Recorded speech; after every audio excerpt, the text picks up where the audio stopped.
Pada dasarnya yield curve ini nunjukin kita dua informasi yang sangat penting ya. Kita punya ibaratnya dua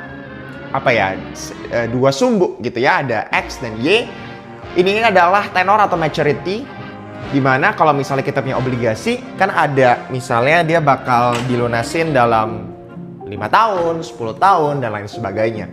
Dan di sini kita punya yang namanya return. Nah, grafik yang kita sebut sebagai yield curve nunjukin bagaimana sih perbedaan antara yield ya atau imbal hasil untuk obligasi yang sifatnya jangka pendek. Kita bisa lihat perbandingannya dengan apa returnnya kalau dia lebih jangka panjang.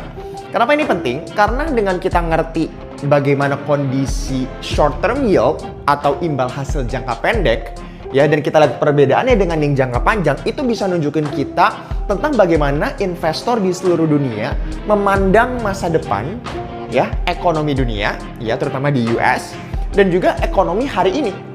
Ya, dan yield curve ini biasanya sering banget dipakai untuk memprediksi apakah ada resesi, apakah ekonomi akan perform dengan baik dalam berapa tahun ke depan. Gitu ya. Jadi kita harus penting dulu ngerti yang namanya yield curve.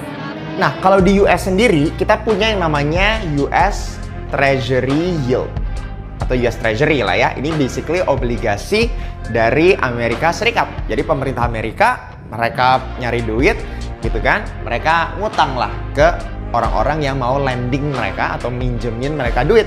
Nah, US Treasury ini sebenarnya ada beberapa tipe. Yang tadi gue bilang dibedakan berdasarkan tenornya atau maturity-nya ya. Ada yang misalnya 3 bulan, ada yang 6 bulan ya, ada yang 12 bulan atau 1 tahun, ada yang 2 tahun ya, ada yang 5 tahun, ada yang 10 tahun gitu ya, ada yang 30 tahun. Jadi kita bisa ngelihat gitu ya bagaimana sih yield dari obligasi pemerintah Amerika Serikat dibanding misalnya 3 bulan. Kita mau lihat bandingin 3 bulan yieldnya berapa dibanding 30 tahun. Contohnya ya, kalau hari ini pas gua take videonya, yield 3 bulan ya Amerika Serikat itu menghasilkan return itu 3,6%-an. Oke, per tahun. Ya, jadi kalau kita beli yang dia akan mature dalam 3 bulan, ya kita tinggal 3,6 dibagi 4. Ya kan, untuk dapetin 3 bulan. Ya.